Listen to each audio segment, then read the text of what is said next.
Assalamu alaikum dear students, hope you are all fine. In the previous lecture, we introduced ourselves to the concept of national income, accounting, and we also threw some light on the concept of national income. और जैसे मैं पहले भी आपको बता चुका हूँ कि there are two ways of looking at national income, ठीक है ना.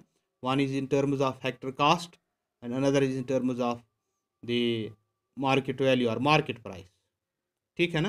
Now let's elaborate our discussion today.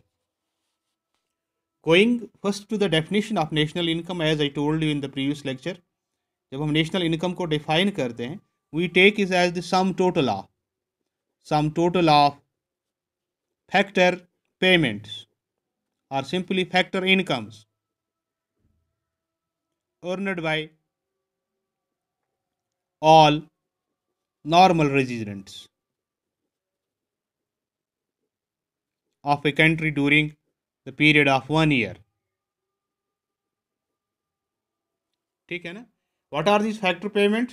Factor payments are the payments earned by the factors of production like land, like labor, like capital, like raw material in the form of rent, wages, profit and interest. ठीक है ना. एक बात. दूसरी बात, who is a normal resident? Normal resident is a person who normally resides within the country. एक बात. दूसरी बात, whose center of interest lies in the country concerned. For example, in case of India, we live here, so we are normal residents. Some among us are abroad, but their interest lies with India, so they too are normal residents. एक बात. दूसरी बात, अगर हम mathematically एक relation लें, हमारी जो नेशनल इनकम है, it will be equal to the summation of FY1 I is equal to 1 N to N. This is the simple definition of national income. NY is national income, summation means total, sigma total कहलाता है, FI is the factor income. ठीक है ना. I is equal to 1, that's all normal residents of a country. एक बात. दूसरी बात, अगर हम इंडिया की तरफ देखें तो इंडिया में जो सबसे जो बड़ी एजेंसी है, that is central statistical organisation, CSO, central statistical organisation को ये काम सौंपा गया है, which is an agency engaged in the estimation of national income in India, and that defines national income as, यानी हमारी central statistical organisation national income को define करती है as the sum total of factor incomes earned by normal residents of a country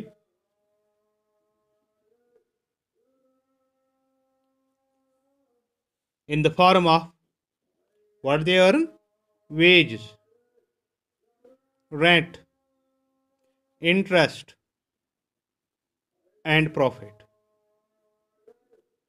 for an accounting year. For an accounting year. ठीक. तो ये central statistical organisation का मानना है कि नेशनल इनकम क्या होती है. अब यहाँ एक सवाल पैदा होता है. देखिए, आप जानते हैं जो प्रोडक्शन है, प्रोडक्शन जनरेट्स इनकम. प्रोडक्शन क्या देती है हमें? Income. Is income possible without production? क्या इनकम पॉसिबल है प्रोडक्शन के बगैर? Certainly not. इनकम प्रोडक्शन के बगैर हो ही नहीं सकती. दूसरी बात, to whom are you rendering your factor service to earn income? आप किसको अपनी सर्विसेज देते हैं इनकम अर्न करने के लिए? डेफिनेटली हम प्रोड्यूसर्स को अपनी सर्विसेज देते हैं. Service in the form of labour, land, capital, ये हमसे ही जाता है, फ्रॉम हाउस होल्ड से जाता है प्रोड्यूसर्स की तरफ. So we render our services, factor services to the producers to earn income. अब इन फैक्टर्स को कैसे यूटिलाइज किया जाता है? जो हमने फैक्टर सर्विसेज दी प्रोड्यूसर्स को, how are these factors utilised? These are utilised for production of goods and service. Factors हमें प्रोडक्शन देते हैं, किसकी? गुड्स और सर्विस की। अकॉर्डिंगली इसका मतलब है अगर जीरो प्रोडक्शन है, it would mean zero income. Zero production would mean zero income, and greater production will definitely mean greater production, and then greater income. Precisely the value of production, what is distributed as factor income. The value of production is what is distributed as factor income. जो production होती है इसका value क्या होता है?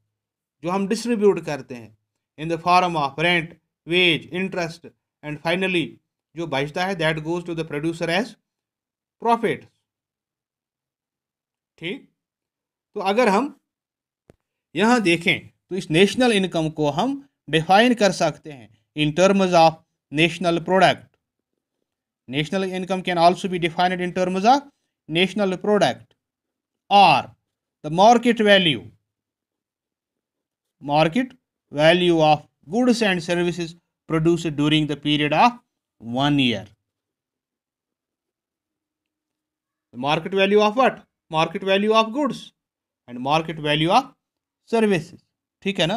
तो इस तरह से हम नेशनल इनकम को यूं भी डिफाइन करते हैं the sum total of market value of all final goods and services produced by normal residents of a country in 1 year is known as national product. Right, तो इस तरह से हम कह सकते हैं जो नेशनल इनकम है, national income implies national product because value of production is what is distributed as factor incomes. Zero production would mean zero income. Accordingly national product is another name of national income. So national income और national product हम economics में synonymously use करते हैं। ठीक है ना? और जो ये पैसा होता है, इनकम कहाँ जाती है? It is finally ultimately spent.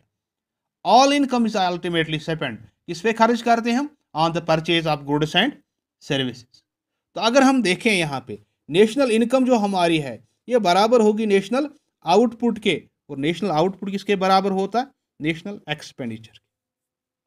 So there is a 3-way identity between national income, national output and national expenditure.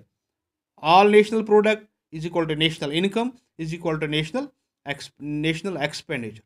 ठीक है ना? How it goes further? We will discuss inshallah that in the next class. तब तक के लिए keep in mind what we discussed today, and आपकी books में ये बहुत concepts दिए गए हैं. Go through your books and see it. If you find any difficulty, contact me. I am at your disposal, and inshallah tomorrow we will continue this discussion. तब तक के लिए thank you very much. Have a nice day.